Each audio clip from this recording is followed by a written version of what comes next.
Siyempre, dapat masaya tayong lahat, hindi lang dahil sa birthday ni Tito Jeff ngayon, no? Kundi dahil nasa fourth lesson na tayo sa ating foundational doctrines na ito. Okay? At 3 na lang, matatapos na tayo.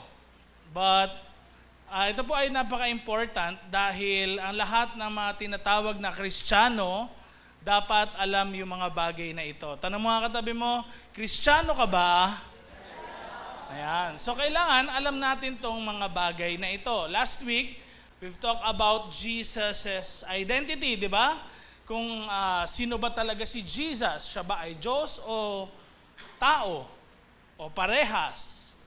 Sino ba talaga si Jesus? Dahil marami pong mga tao yung nami-mislead ng iba't ibang mga denomination, groups, or religious na mga churches na kung saan meron po silang ibang katuruan na hindi katuruan talaga ng early church.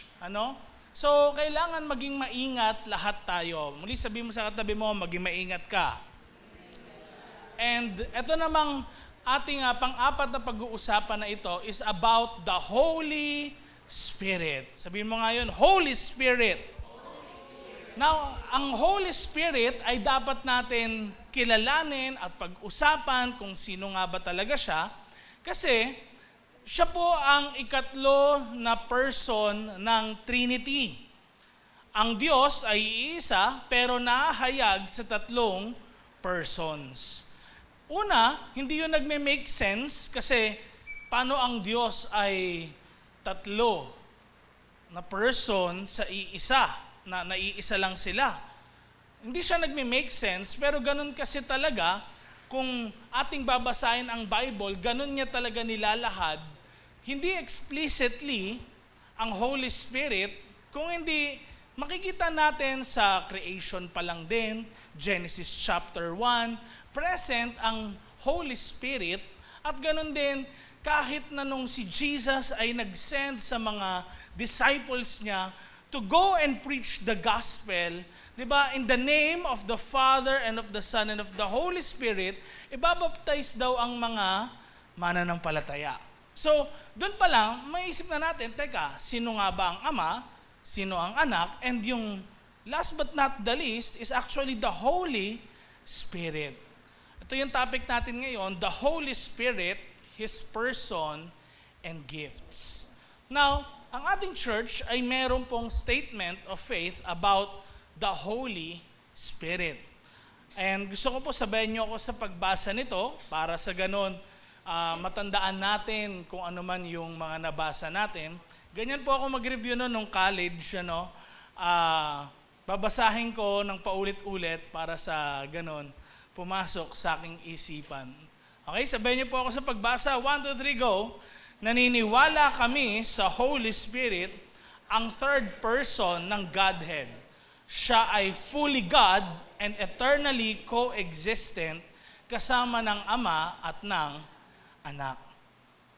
So, ito yung paniniwala natin na ang Holy Spirit ay hindi po siya kapangyarihan ng Diyos or parang hiwalay, no? Or assistant lang siya. Para bang espiritu. 'Di ba? Yung espiritu nagpaparamdam, parang ganoon, kinikilabutan ka. Akala ng iba ganoon ang Holy Spirit. Pero ang Holy Spirit ay iba. No? Sa mga iniisip natin na 'yan. Sunod na slide please, sabay-sabay naman natin basahin. 1, 2, 3, go. Ang Holy Spirit ay hindi isang force or energy, but a divine person na may karunungan, kaisipan, kalooban, at emotions na kung saan actively na kumikilos sa mundo at sa buhay ng mga believers ngayon. Now, kung tinawag ang Holy Spirit na person ng Trinity, ibig sabihin daw, tinan nyo nakalagay, meron siyang karunungan, nag-iisip din, meron siyang mga desisyon na ginagawa, meron siyang kaisipan, meron din siyang kalooban. Ibig sabihin na may kalooban, meron siyang kagustuhan. Ang isang robot, ang isang non-life na bagay, wala siyang kagustuhan, wala siyang kalooban. Pero ang Holy Spirit, dahil siya ay isang person, meron siyang emotion. Inuulit ko po, ang person hindi necessarily tao agad yun. No? Kung hindi, kung sino siya. No? Now, next slide, tingnan niyo po ang sabi ng Ephesians chapter 4, verse 30. Ito, no, isang babala rin sa atin, pero makikita natin dito, ang Holy Spirit pala ay, anong sabi? Huwag niyong bigyan ng sama ng loob ang Holy Spirit. Siya ang tatak ng Diyos sa inyo at patunay na maliligtas kayo sa araw na tinakda ng Diyos. Marami, ganito lang ang mababasa nila dyan. Siya ang tatak ng Diyos. Na parang ang Holy Spirit isang brand lang. Isang kapangyarihan lang ng Diyos. Patunay lang yan. Pero pag tinignan natin yung unang sentence, and ito yung napaka-important sa ating faith, is basahin natin siya in context. Tignan niyo po yung unang sentence. Huwag niyong bigyan ng sama ng loob. Ano yung sama ng loob? Bigatin, no? Or galitin. Ibig sabihin, ang Holy Spirit, kung siya ay nabibigyan ng sama ng loob, ibig sabihin siya ay may damdamin, may emotion. Siya ay isang person. Nakuha natin? Try nyo nga ito. Kung halimbawa, pasamain nyo ang loob ng mikroponong ito. Tingnan nyo, magre-react yung mikropono? Hindi. Kasi bakit? Ang mikropono ay walang buhay. So ang Holy Spirit, kung kapangyarihan lang siya, at wala siyang emotion, hindi po pwedeng magkaroon ng sama ng loob, no? Kung isang tatak lang pala siya, parang tinatakan ka ng star nung kinder ka, aba, walang walang pakiramdam yun. Pero nakikita natin sa verse na to, ang Holy Spirit ay nabibigyan din pala ng sama ng loob. May pakialam ba ang Holy Spirit sa mga masasamang ginagawa natin? Tignan nyo, kung halimbawa ba, nagsinungaling ka sa parents mo through text, yung cellphone nyo ba, minsan namamatay-matay na lang bigla kapag nagsisinungaling kayo sa parents nyo? Nagre-react ba yung cellphone nyo dahil nagsinungaling ka sa parents mo? Kung example, tinanong nila, nasaan ka na? Papunta na ako, pero sa totoo lang, wala ka pa doon. Hindi ka pa umaalis. Ganyan, ano? Tingnan niyo to. Sabi sa Acts chapter 5 verses 3 to 4, ito po yung case na kung saan nagsinungaling si Ananias tsaka si Sapphira sa mga apostles. Tingnan niyo, sinabi ni Peter sa kanya, Ananias, bakit mo hinayaang kontrolin ka ni Satan at kinuha mo ang bahagi ng pinagbentahan ng lupa? Sabay-sabay natin basahin, naka-bold letters. Bakit ka nagsinungaling sa Holy Spirit? Bago mo binenta yung lupa, di ba sa'yo yun? Nung binenta na sa'yo pa rin naman yung perang pinagbentahan, di ba? Bakit mo ginawa ang bagay na ito? Tapos tinan niyo yung nakalagay sa baba, sabay-sabay natin basahin, nagsinungaling ka sa Diyos, hindi sa tao. Okay. Tinan niyo nakalagay sa verse 3, last sentence. Bakit ka nagsinungaling sa Holy Spirit? Pwede ba yun? Nagsinungaling ka sa cellphone. Nagsinungaling ka sa bato. Pwede ba yun? Hindi pwede. Dahil yun ay walang buhay. At hindi yun person. Naintindihan natin? Kaya hindi natin magagawang magsinungaling doon. Dahil wala rin naman hindi sila sentient beings. Wala silang kaparaanan na mag-isip, makaramdam. At kapansin-pansin, tignan nyo yung sinabi, sino ngayon ang Holy Spirit? Kasi nagsinungaling daw sila sa Holy Spirit. Sabi ni Peter sa kanila. Tignan nyo yung last na line, pagdating ng verse 4, nagsinungaling ka saan daw? Sa Diyos. So, kung ang Holy Spirit ay hindi Diyos, bakit sasabihin ni Peter na nagsinungaling siya sa Diyos.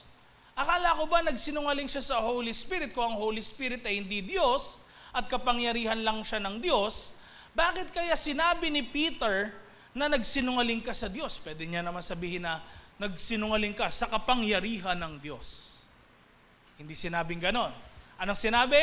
Nagsinungaling ka sa Diyos, hindi sa tao. So ang Holy Spirit ay hindi parang tao. Oo, meron siyang damdamin, nakakarinig siya, nag-iisip siya, may emotion siya, pero hindi siya katulad ng isang tao. Siya ay Diyos. Naintindihan po natin. Amen? Kaya ito yung pinangahawakan ng church natin na katuruan tungkol sa Holy Spirit. Pagdating dyan sa mga ibang mga relihiyon o samahan, hindi ganito yung tinuturo nila. Ang Holy Spirit lang daw ay kapangyarihan lang ng Diyos, plano ng Diyos. Pero malinaw sa mga binasa ko sa inyong sulat na ang Holy Spirit ay Diyos. Ang Holy Spirit ay hindi kapangyarihan ng Diyos, kundi siya mismo ay Diyos. Anong sabi naman ng John chapter 14, verses 16 to 17? Sabay-sabay natin basahin. Verse 16, kakausapin ko ang Ama na ipadala ang Holy Spirit sa inyo para lagi nyo siyang makakasama at tutulungan niya kayo. Verse 17, siya ang Espiritu na nagre-reveal ng katotohanan tungkol sa Diyos. Hindi matatanggap ng mundo ang Holy Spirit kasi hindi siya nakikita o nakikilala ng mga tao. Pero kilala nyo ang Holy Spirit at kasama nyo siya at siya ay nasa inyo. So, tingnan nyo, no? Ang Holy Spirit ay katulong o support ng mga mananampalataya ayon sa sinabi ni Jesus. Ibig sabihin, ang Holy Spirit mismo, nung si Jesus po ay umakyat sa langit, ang Holy Spirit na ngayon yung katulong kasama ng mga mananampalataya. Siya yung kumikilos sa buhay ng mga tao. At tignan nyo kanina, sa binasa natin sa Acts chapter 5, hindi nakalagay doon na nagsinungaling si Ananias tsaka yung asawa niya kay Jesus. Di ba? Kayo na daw nagsinungaling si Ananias tsaka yung asawa niya sa Holy Spirit. Kasi bakit? Sino na ang kasama ng mga mananampalataya dito sa lupa? Hindi si Jesus physically, di ba? Kundi sino? Ang Holy Spirit. Yan. Next slide. So, pag-usapan naman natin yung nature ng Holy Spirit. Naniniwala po tayo na ang Holy Spirit ay Diyos. Nuulit ko po, naniniwala tayo na ang Holy Spirit ay Diyos. Taglay-taglay niya lahat ng attributes ng pagiging Diyos. Paano ba nagiging Diyos ang turing natin? Kasi bakit? Siya ay omniscient, alam niya ang lahat, omnipresent, nasa ang mangdako ng mundo, kahit nag-iisa ka sa loob ng kwarto mo, nasa loob ka ng CR, walang ibang nakakakita sa iyo, nandoon pa rin ang Holy Spirit. At ang Holy Spirit din po ay matatawag natin na omnipotent. Ano ibig sabihin ng omnipotent? All-powerful. At eternal. Hindi ibig sabihin ng eternal na parang umusbong na lang siya tapos at saka nabuhay ng panghabang buhay. Hindi po ganon. Pag sinabing eternal, walang simula, walang wakas, habang buhay siyang nabubuhay. No?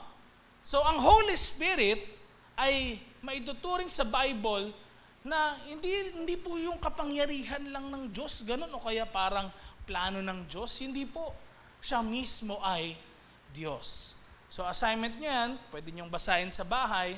John chapter 14, verse 16 to 17, Psalm 139, verse 7 to 10, 1 Corinthians 2, verse 10 to 11, pwede nyo pong basahin yan. Okay? So ang nature ng Holy Spirit, siya ay Diyos. Amen? Kaya, when we call to God, we can ask the Holy Spirit. Next slide. Ngayon, ano ang role ng Holy Spirit? Tignan nyo ang Diyos Ama ang nag-send sa anak. Di ba? Ang anak ang nagligtas sa atin. No? Pinakita ng Ama yung pagmamahal niya sa pamamagitan ng anak. Ang anak naman, pinakita ang pagmamahal niya sa atin sa pamamagitan ng pagbibigay niya ng buhay para sa sangkatauhan. Ano naman yung role na ito ng Holy Spirit? Ito po ang una. Ang mangumbikta, conviction, at regeneration. Na muli magkaroon ng renewal ang ating mga buhay. Ano pong sabi? Ang Holy Spirit ay nagko-convict sa atin sa ating mga kasalanan para sa katuwiran tsaka judgment. John chapter 16, verses 8 to 11. Next slide please. At ang Holy Spirit din po ang nagre-regenerate sa mga mananampalataya kay Lord Jesus Christ para magkaroon sila ng bagong buhay. Bakit regenerate? Kasi nung una po, maayos ang relasyon ng tao sa Diyos. Si Adam and Eve. Maayos ang relasyon nila sa Diyos. Pero nasira ito nang pumasok ang kasalanan. Ngayon, ang Holy Spirit, dahil ang lahat ng mananampalataya na tumanggap kay Lord Jesus Christ ay merong bagong buhay, ang Holy Spirit, siya ngayon yung nasa sa atin. Hindi lang natin basta tinanggap si Jesus Christ sa buhay natin, kundi ang Holy Spirit din. Kaya nagkaroon tayo ng buhay na walang hanggan. Remember this, kung ang Holy Spirit ay panandalian lang, hindi siya makakapagbigay ng buhay na walang hanggan. Amen? So, ibig sabihin, ang Holy Spirit, kung siya ay nabubuhay magpakailanpaman, eternal siya, siya lang ang makakapagbigay din ng buhay na walang hanggan. Naintindihan po natin? Next slide please. Pangalawang role ng Holy Spirit ay siya po yung nagsasanctify, naglilinis, at saka nagpapalakas or empowerment, nagbibigay ng kalakasan sa mga mananampalataya. So ang Holy Spirit po, yung nagpapabanal sa bawat mananampalataya para makapag-produce ng tinatawag natin na fruit of the Spirit. Pag sinabing fruit of the Spirit, ito yung bunga na o patunay na ikaw talaga ay merong Holy Spirit sa iyong buhay. So remember, di ba? Sabi ni Jesus, aakyat siya, pero hilingin niya sa Ama na isend ang Holy Spirit sa mga disciples. So ang makakasama ng mga disciples ay sino? Ang Holy Spirit. Kaya when they preach, nung unang panahon na yon, anong sabi sa Book of Acts? They were full of the Spirit. Pagdating nga na Acts chapter 6, di ba? Yung nag-assist sa mga mananampalataya na mga balo ay ano? Isa sa requirement ay full of the Spirit. So, sila, talagang sinasamahan sila ng Holy Spirit. Ngayon, ang isang taong sinasamahan ng Holy Spirit, kung ano ang puno, siya ang bunga. Kaya tinawag itong fruit of the Holy Spirit. Kung nakakaalam kayo noon, sabayan niyo ako sa pagsabi, love, joy, peace, patience, kindness, goodness, gentleness, faithfulness, self-control. So, ngayon, Anong ibig sabihin yan sa bawat isa sa atin? Dito ngayon kakakitaan na tayo pala ay merong Holy Spirit dahil may bunga ang ating pagsunod sa Kanya. Next slide. Di pala. Balikan natin. Hindi ko nakita yan. Siya rin yung nag-empower para magamit ang spiritual gifts na meron sa ministry. Ang mga gift ng Holy Spirit para makapag-proclaim ka ng gospel powerfully, ang Holy Spirit yung nagbibigay nun. Ang proof na ikaw talaga ay may Holy Spirit, bukod sa meron kang gift, fruits of the Spirit, ay meron din po na kung saan binibigay si God para sa ganun, ma-edify yung church, lumago lalo, talagang maging maayos yung relationship sa isa't isa, ay yung tinatawag na spiritual gifts. At maraming mga bagay yon. Next na natin pag-uusapan yun. Ano? But nonetheless, pwede niyong tignan yan, 1 Corinthians chapter 12 verses 4 to 11. Makikita niyo dyan na merong mga spiritual gifts about leadership, etc., teaching, etc. But sabi dun sa dulo rin actually na verse, strive thou for greater gifts. Doon napapasok actually yung fruit. Unang fruit is what? The love. Doon talaga makikita sa buhay ng mga Kristiyano kung ikaw talaga ay isang mananampalataya na merong Holy Spirit. Kakitaan ka ng love.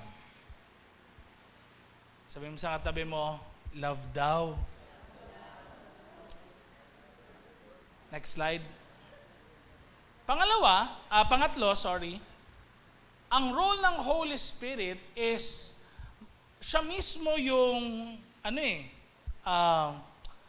kumbaga kung si Jesus noon umakyat sa langit, ang Holy Spirit ngayon yung presence niya, yung kasakasama naman natin. At siya yung kasiguraduhan natin, nakasama natin ang Diyos. Diba? May kanta niyan, kasama natin ang Diyos. At totoo yun. Dahil bakit? Tingnan niyo po ang Holy Spirit ay tumitira sa buhay ng bawat mananampalataya nang sila ay tumanggap kay Lord Jesus Christ at naligtas. Now, of course,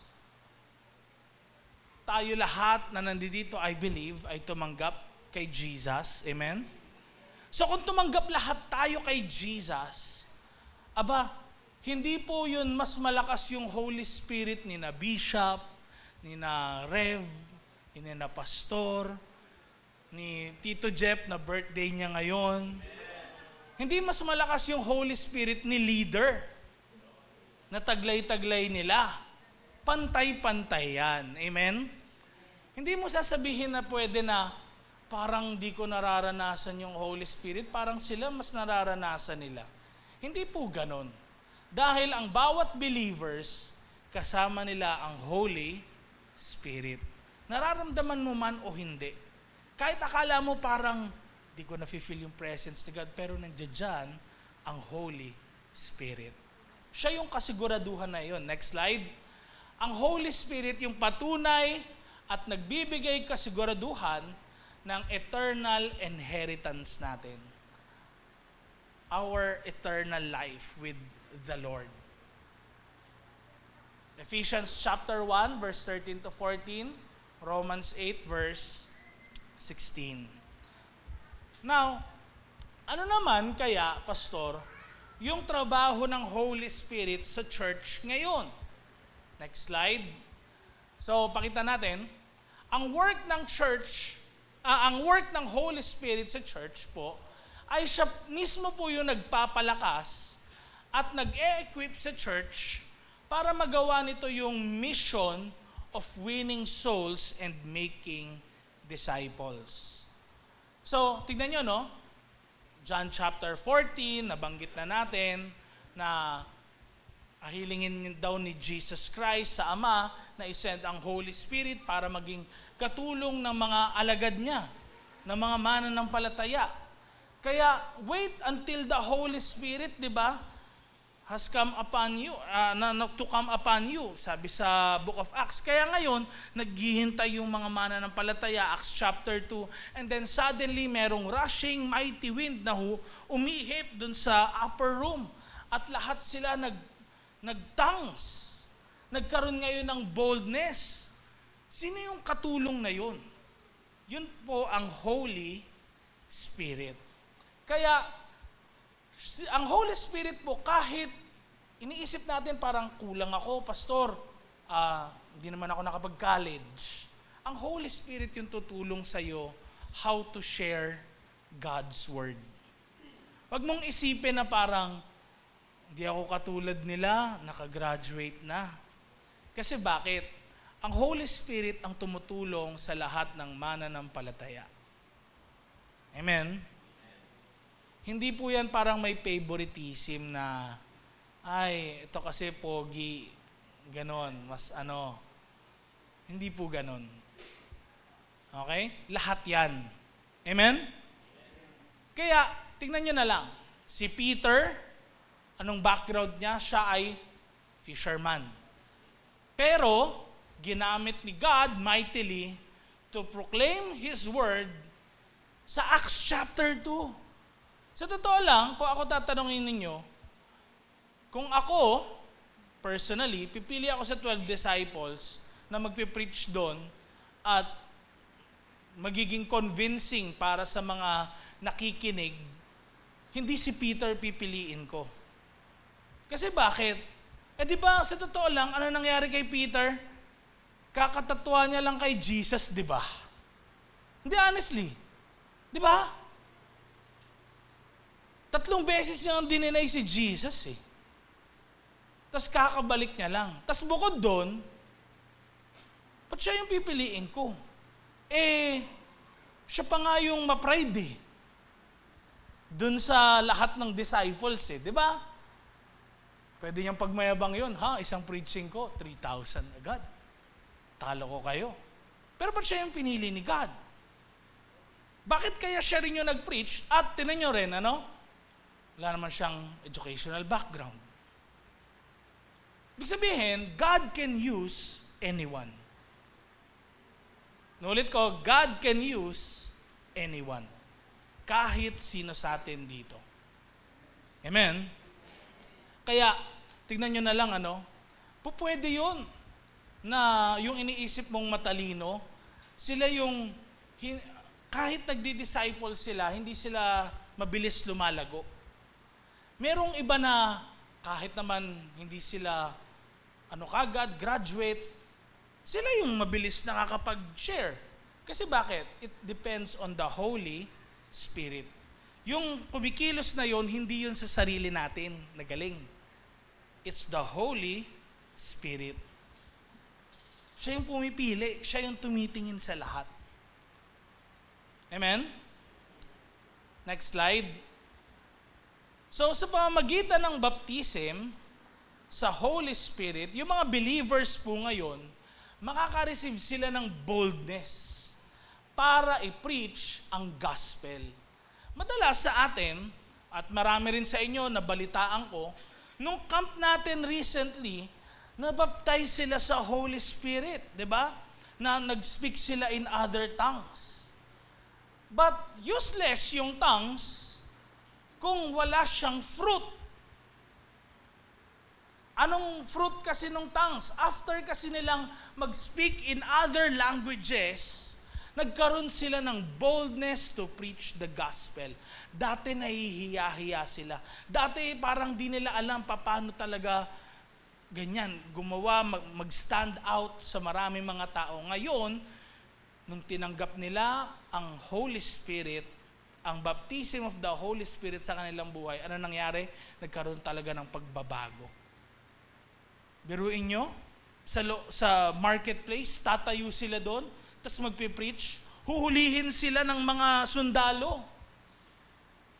Hinuli nga, si James, di ba? Si Peter, hinuli. Ano nangyari? Napigilan ba sila? Hindi. Nung nakalaya si Peter, nag-preach ulit siya kinabukasan. Yun ngayon, yung nawawala pala. When you are baptized with the Holy Spirit, yung fruit is boldness to share the gospel. Amen? Amen?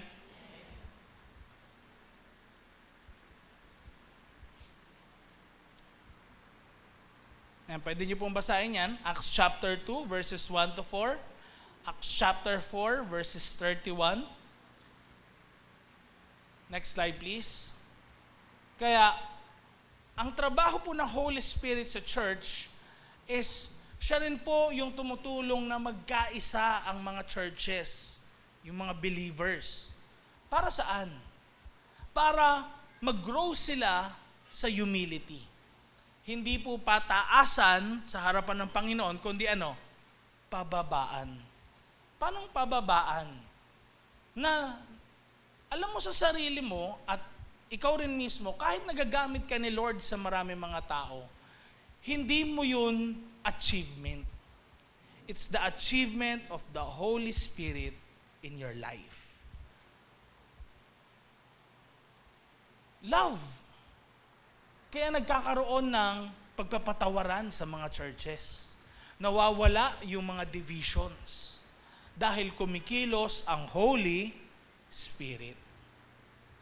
Kaya ngayon, kapag nagkakaroon ng mga samaan ng loob sa church, division, nagkakaroon din ng mga hindi magagandang issues inside the church, actually, doon nag-grieve yung Holy Spirit. Kasi bakit? Ang isa sa work ng Holy Spirit sa 1 Corinthians chapter 12, verse 12 to 13, Ephesians 4, verse 3 to 6, ay magkaisa yung mga believers, magkaroon ng pagbati-bati, magkaroon ng love na na-express sila talaga sa isa't isa. Hindi love na nagjojowaan. Huwag niyo isipin na puro yun lang, yun love. Love na kung saan merong forgiveness, may understanding, may peace, merong talagang tulungan sa isa't isa. Naintindihan po natin? Naintindihan natin? Kaya when someone, halimbawa nagkaroon ng sakit, nagkaroon ng karamdaman, hindi yun parang wala nang gagawin yung mga ibang nasa loob ng church. Kundi they will pray for him, pray for her. Tutulungan din siya kung sakali man may kailangan pumunta dun sa hospital, may free time yung isa, pwede niyang gawin yun. Hindi yung parang umaten lang tayo sa isang sinehan, lumabas tayo, di tayo magkakakilala. That is actually not the work of the Holy Spirit. Ang difference natin, ang church sa sinehan, tayo may Holy Spirit. Ibig sabihin, may love na nagbaband sa atin. Amen? Amen? Kaya, ang church ngayon, lumalago lalo. Now, pag-usapan naman natin, ang person mismo ng Holy Spirit. So, ang Holy Spirit po in the Bible, hindi po siya imagination lang or isang konsepto. Kundi, kung siya ay person, ang isang person merong intellect, may pag-iisip. Ganon din ang Holy Spirit. May kakayahan siyang mag-decide, ganyan. Mayroon din siyang will. 1 Corinthians 12 verse 11. May kagustuhan din siya. Kayo ba, malalaman nyo ba yung kagustuhan ng isang hindi nagsasalita? Or ng isang konsepto lang? Halimbawa, anong kagustuhan ng sapatos mo? Paano ko malalaman yun, Pastor? Kasi bakit? Di mo malalaman dahil ang sapatos ay walang buhay. Hindi siya person. At ang Holy Spirit din ay merong emotion. Nakakaramdam. Kaya napipighati din ang Holy Spirit.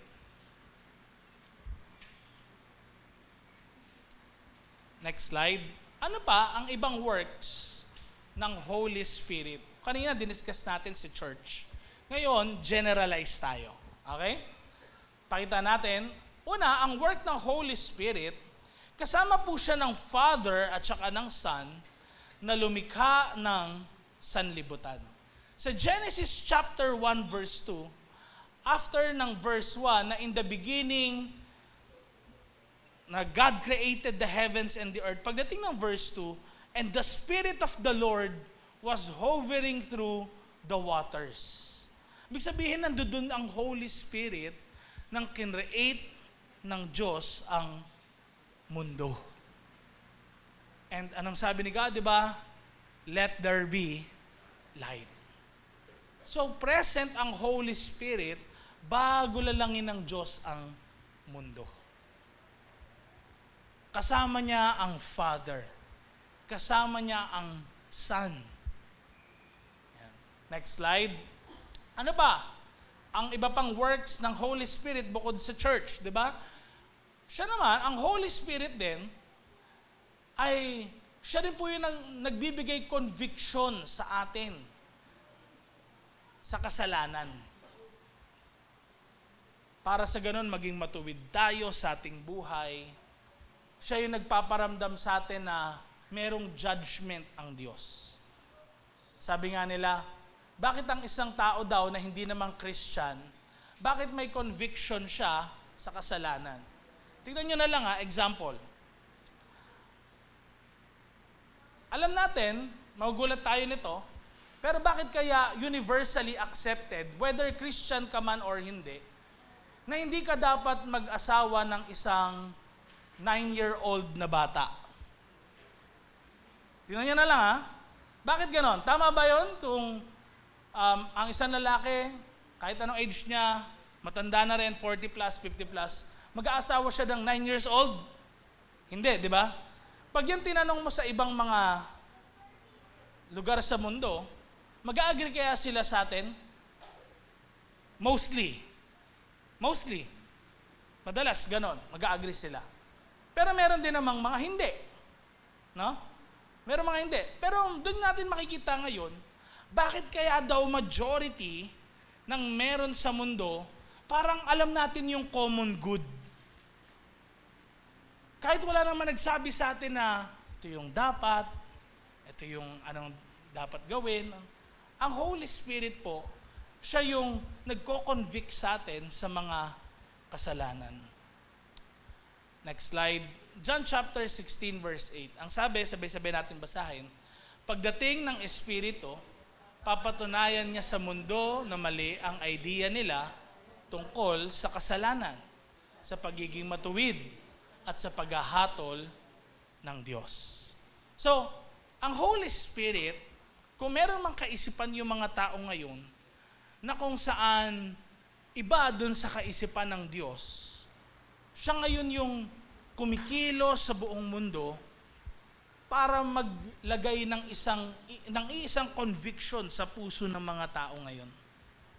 So katulad nga ng sabi ko sa inyo, merong mga ibang tao, di ba, na okay lang sa kanila mag-asawa ng 9 years old, na babae pala. O kaya na batang lalaki rin. Pero, bakit kaya nagkakaroon ng change throughout the years?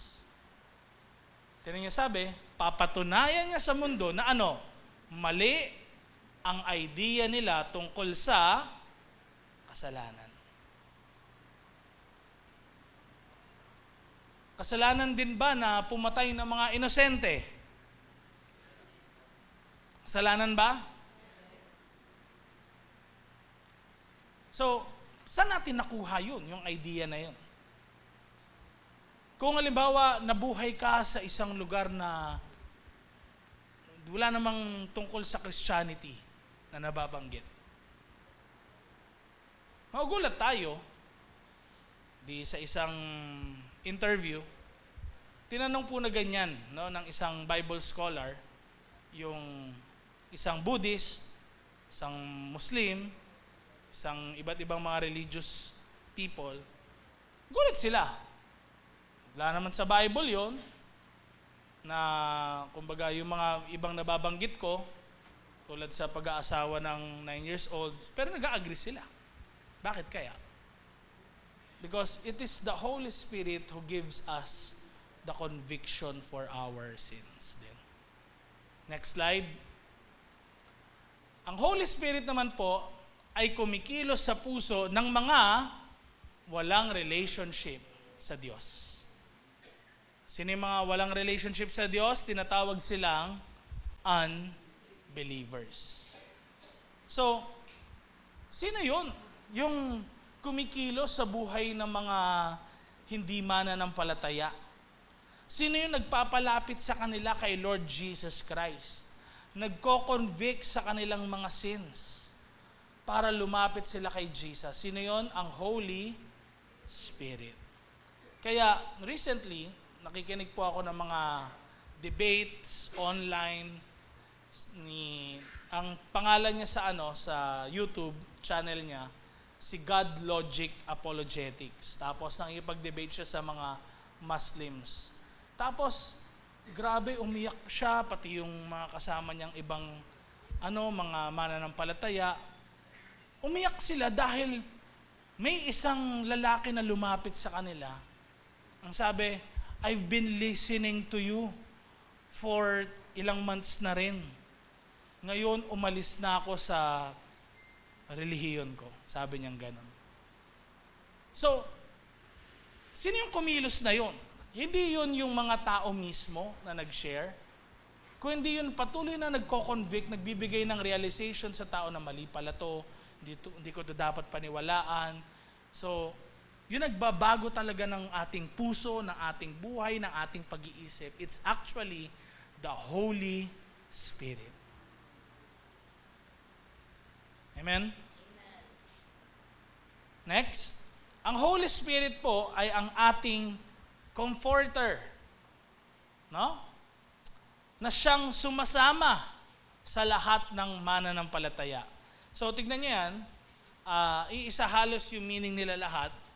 Comforter, sumasama sa lahat ng mananampalataya, tumutulong, nag-encourage, nagpapalakas. Siya ang nagko-comfort sa atin kapag nasa mga alanganing sitwasyon tayo, tinutulungan niya tayo sa ating mga weaknesses. Yan po ang trabaho ng Holy Spirit sa mga mananampalataya din. Ano ang sabi ng John chapter 14 verse 26a? Sabay-sabay natin basahin. Dadating ang Holy Spirit para tulungan kayo. Ipapadala siya ng Ama sa pangalan ko.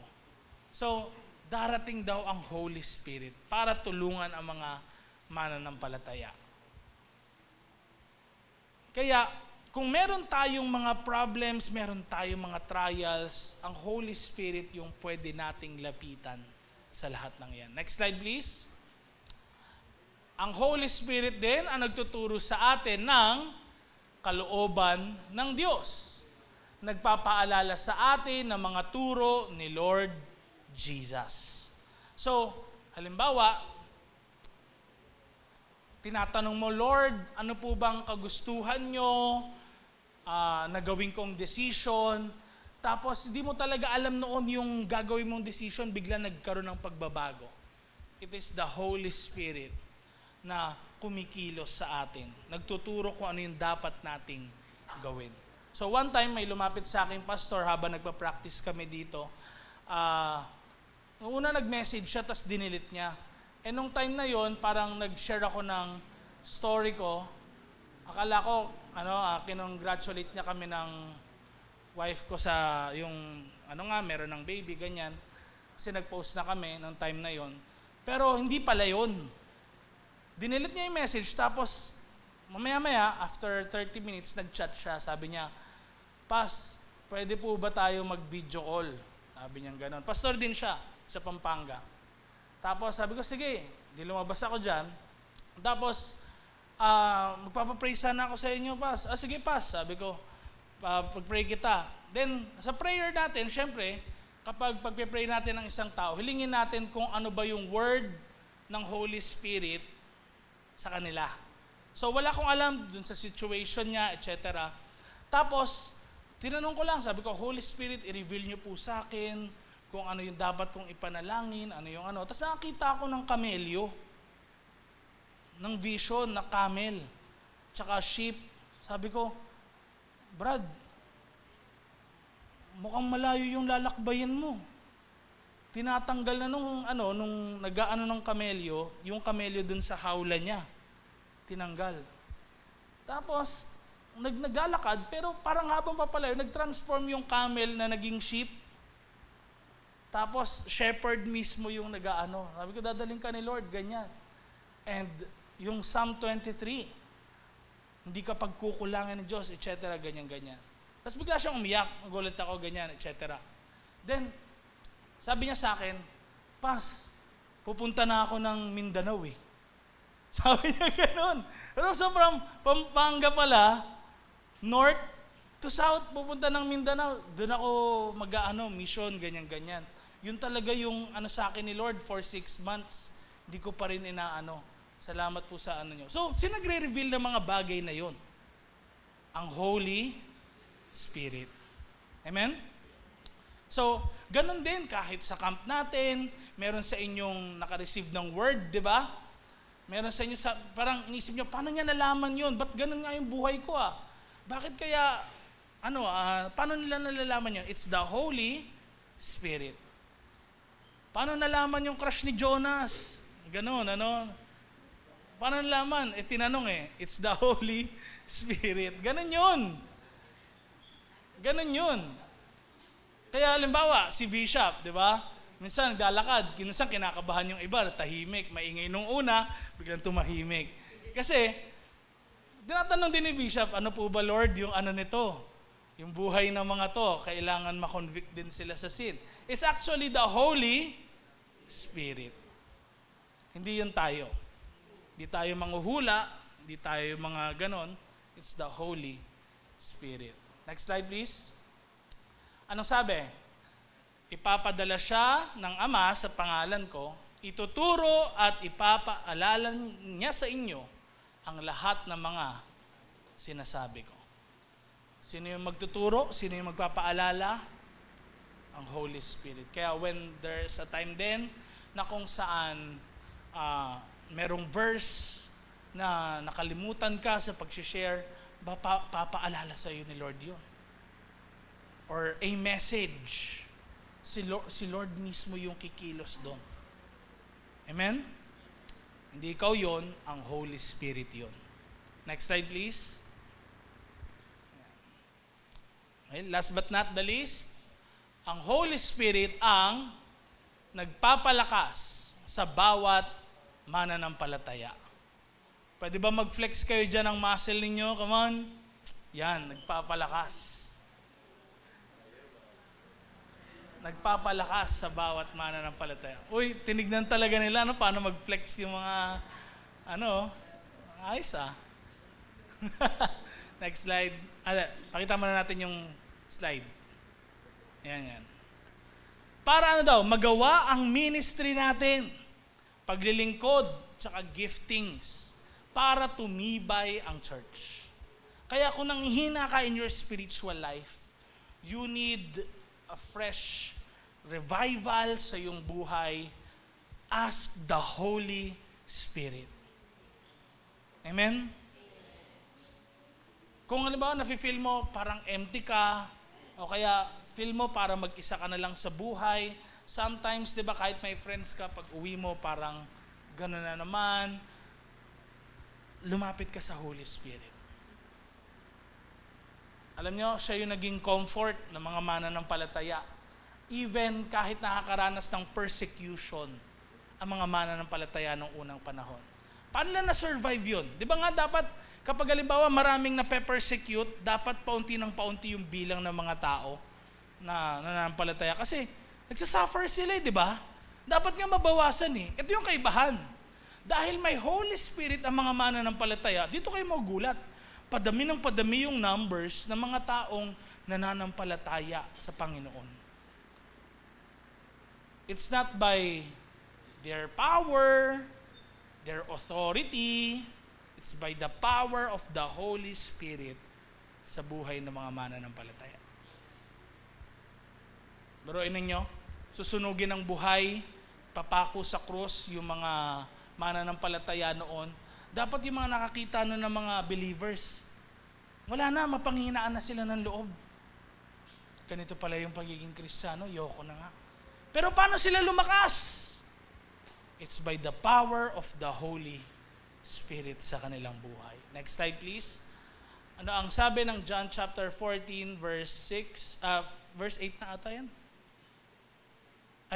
Mali yan. Acts 1:8. No? Hindi ko na bago pala. Sorry, 1, 2, 3, go. Pero tatanggap kayo ng kapangyarihan pagbaba ng Holy Spirit sa inyo. Magiging witness kayo sa Jerusalem, sa buong Judea, Samaria, at sa lahat ng lugar sa mundo.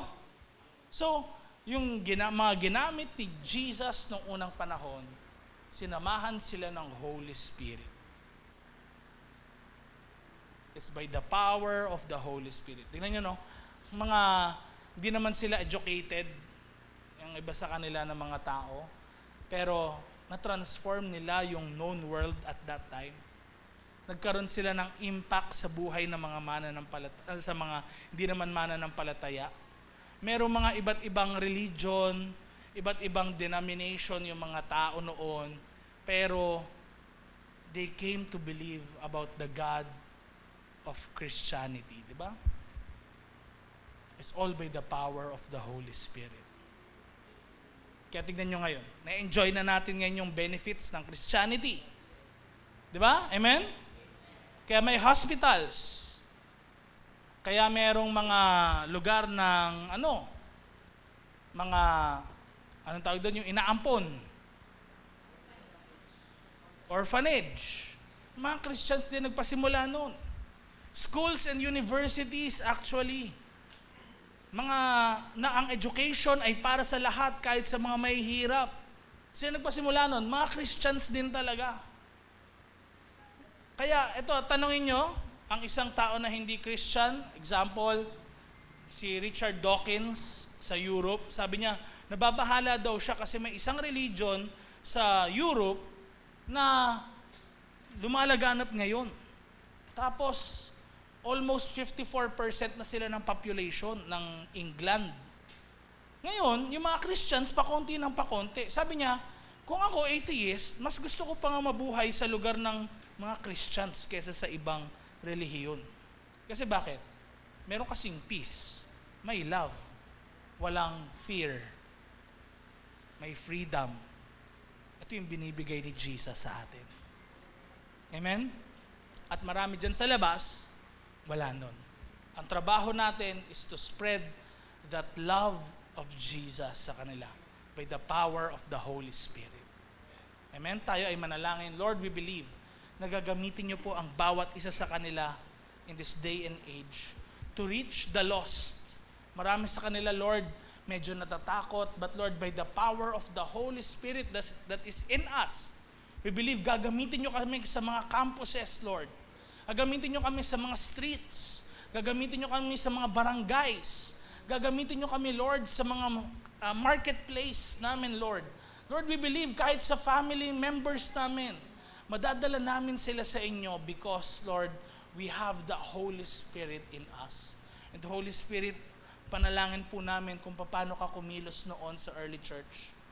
Bago ang pagbalik po ng aming Panginoong Jesus, dalangin namin na gamitin niyo po kami.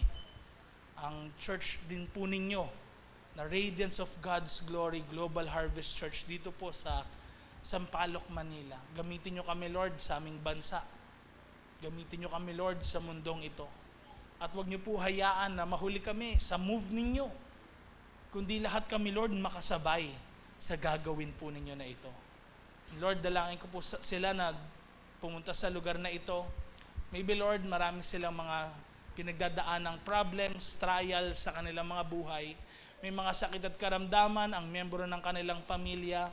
Sila rin, Lord, meron silang taglay-taglay na mga depression or any anxieties, fears sa kanilang buhay. Di nila alam, Lord, saan sila kukuha ng mga panggastos. But Lord, we believe that the same Holy Spirit na naging kasama ng mga mananampalataya noon, at sila po, Panginoon, ay nagtagumpay sa lahat ng mga pagsubok sa kanilang buhay. Lord, it's the same Holy Spirit na kasama namin ngayon. Kaya Lord, Holy Spirit, patuloy nyo kaming samahan. Samahan nyo po ang mga kapatiran namin na ito. Ang iba sa kanila, Lord, medyo downcasted dahil sa maraming nangyayari sa kanilang buhay. Maging encouragement nila kayo, Lord, in this season na ito, na kung saan meron silang mga struggles, meron silang mga challenges. At Lord, dalangin namin kung paano naging matatag sa pananampalataya ang mga mananampalataya noon, patatagin mo rin kami ngayon, Panginoon. At ganon din po, Panginoon, maranasan ng bawat isa yung provision na nagmumula po sa inyo. Lord, sinabi niyo po na kayo yung tutulong sa amin. And we claim that, Lord, that help sa aming mga buhay dahil ikaw ang aming pag-asa. In Jesus' name we pray. Lahat tayo magsabi ng